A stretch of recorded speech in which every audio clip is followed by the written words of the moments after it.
Last 1 month strategy for board exam. ठीक है, board exam के लिए 1 मंथ की स्ट्रैटेजी क्या होनी चाहिए। तो जैसे कि आप सभी को पता है, जो बोर्ड एग्ज़ाम है उसको स्टार्ट होने में 1 ही महीना बचा है। तो यही टाइम है जिसमें बचे हुए टॉपिक प्रिपेयर करने हैं। देखिए, अब जब 1 महीना बचा है तो बच्चे एकदम टेंशन में चले जाते हैं कि हम बचे हुए टॉपिक प्रिपेयर करें या रिवीजन करें या लास्ट मंथ स्ट्रैटेजी बनाएं या डेली कितने घंटे हमें पढ़ना चाहिए, कितना टाइम हम हर एक सब्जेक्ट को दें। ठीक है, तो ये सभी क्वेश्चन है जो बच्चों के दिमाग में चलता है। तो इन सभी क्वेश्चन से आपको टेंशन नहीं लेना है। ठीक है, अब आपको सिर्फ इतना दिमाग में बिठा लेना है कि ये आपके लिए एक आखिरी मौका है। अगर अभी तक आपने कुछ नहीं पढ़ा है तो कोई बात नहीं। ठीक है, पास्ट में जो हुआ है, जो भी आपने किया है, मस्ती की है, टाइम पास किया, वो सब भूल जाओ। अभी ये जो 1 महीना बच्चा, उस पर आपको कॉन्सेंट्रेट करना है, हार्ड वर्क करना है। तो अगर आप अच्छे से पढ़ोगे तो आप भी अच्छा परसेंट ला सकते हो। और अच्छा परसेंट लाने के लिए क्या ज़रूरी है? हार्ड वर्क करना। हार्ड वर्क के साथ साथ स्मार्ट वर्क भी करना है। ये जो सभी क्वेश्चन आपके दिमाग में उठ रहे हैं कि हम टॉपिक प्रिपेयर करें या पढ़े हुए टॉपिक को रिवाइज़ करें या फिर अगला टॉपिक पढ़ें, डेली कितने घंटा पढ़ें, हम कितने सब्जेक्ट को हम कितना टाइम दें, तो ये सभी जो क्वेश्चन हैं इन सब से आपको टेंशन नहीं लेना। ठीक है, यहाँ पर मैं आपको एक स्ट्रैटेजी बताऊँगी और वही स्ट्रैटेजी आपको फॉलो करनी है। तो देखिए, आपका जो क्लास होगा, आपके क्लास में आपने देखा होगा, ऑब्जर्व किया होगा कि जो स्टूडेंट होते हैं ना, स्टूडेंट की भी कैटेगरी होती है। ठीक है, स्टूडेंट के भी टाइप होते हैं। एक होता है एडवांस स्टूडेंट, दूसरा होता है एवरेज स्टूडेंट और तीसरा होता है बिगिनर स्टूडेंट। तो जो स्टूडेंट्स होते हैं इनका देखिए अलग अलग स्ट्रैटेजी होता है। अब जो एडवांस स्टूडेंट होते हैं, एडवांस स्टूडेंट वो स्टूडेंट होते हैं जिन्होंने पूरा साल पढ़ाई किया होता है और उनका पूरा क्लास 10 का जो सिलेबस है पढ़कर ख़त्म कर चुके होते हैं।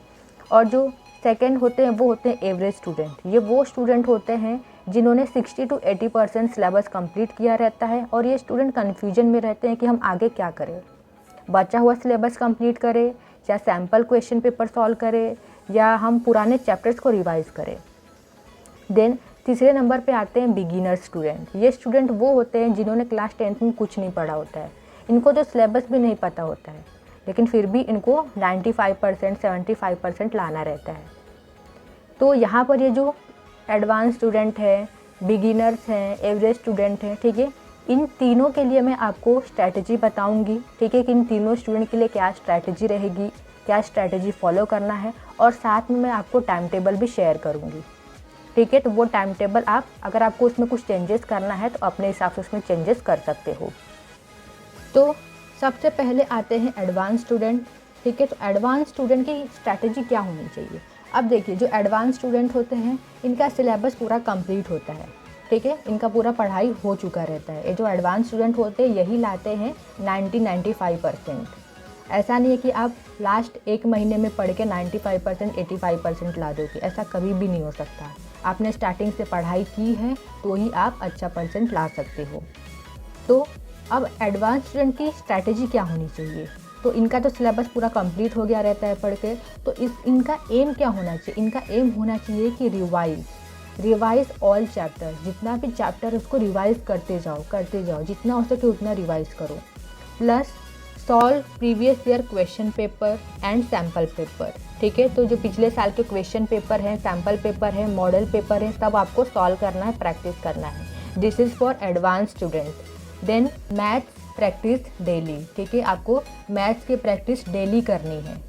जब आप मैथ्स की प्रैक्टिस डेली करोगे तो भले ही आपको थियरम्स आते हो, सारे कॉन्सेप्ट अच्छे से पता हो, पर आपको प्रैक्टिस करनी पड़ेगी ताकि एग्ज़ाम में आप अच्छे से परफॉर्म करके आओ। अब आप सोच रहे होंगे कि रिवीजन कैसे करें और डेली स्टडी का शेड्यूल क्या होगा। तो यहाँ पर मैं टाइम टेबल शेयर कर रही हूँ, इसको आप अपने हिसाब से, अगर आपको चेंजेस करने हैं तो अपने हिसाब से इसमें चेंजेस कर सकते हो। So this is the study timetable for advanced student.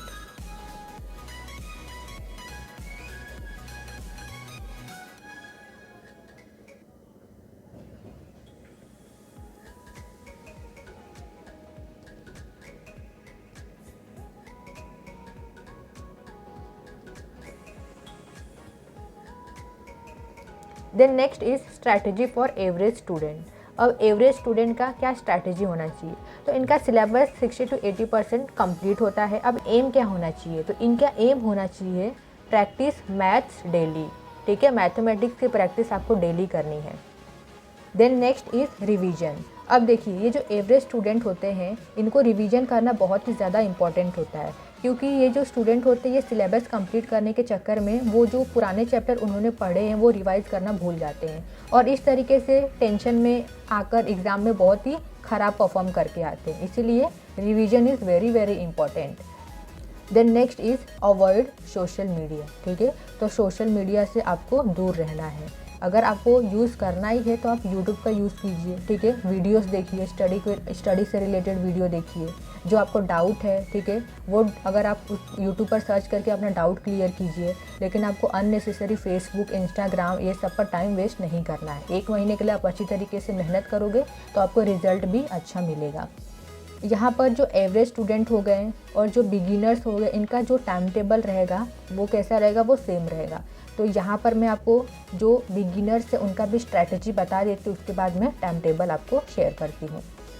सो यहाँ पर देखिए, स्ट्रैटेजी फॉर बिगिनर्स। अब ये जो बिगिनर्स होते हैं इन्होंने पूरे साल कुछ नहीं पढ़ा होता है, तो इनको क्या करना है, सबसे पहले इनको जितने भी सब्जेक्ट है उनके सिलेबस को देखना है और अच्छी तरीके से पूरा सिलेबस लिखना है। उसके बाद देखना इम्पॉर्टेंट चैप्टर कौन सा है, जो भी आप सब्जेक्ट पढ़ रहे हो उसमें से सबसे ज़्यादा इम्पॉर्टेंट चैप्टर जो है आप उसको पढ़ना स्टार्ट करो।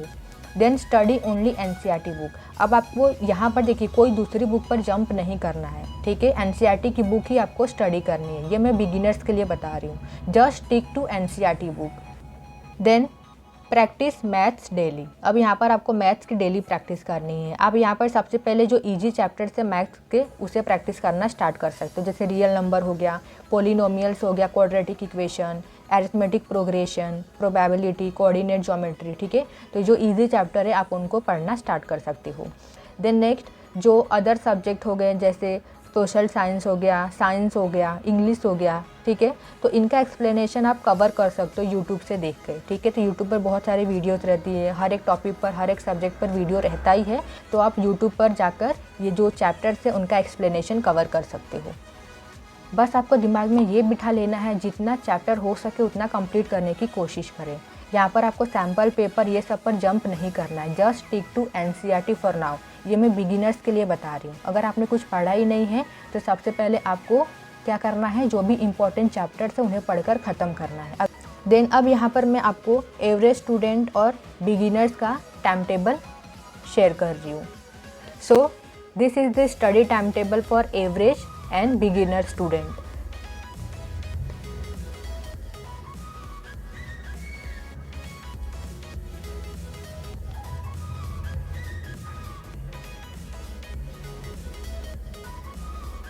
अब यहाँ पर देखिए जो टाइम टेबल है ये एवरेज और बिगिनर स्टूडेंट के लिए। तो यहाँ पर क्या है, 1 to 4 में लिखा है बाथ, लंच एंड स्लीप।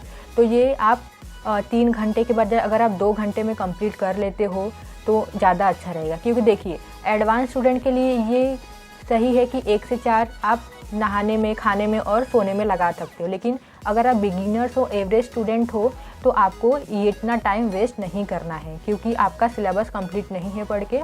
तो आप जितना हो सके उतना टाइम पढ़ाई में दीजिए, ठीक है।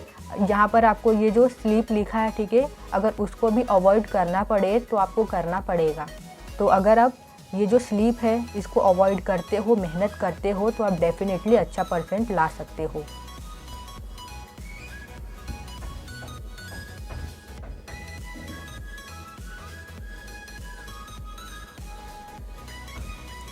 Remember, it's never too late to start studying. With dedication and hard work, you can still do well on exam. So good luck for your board exam.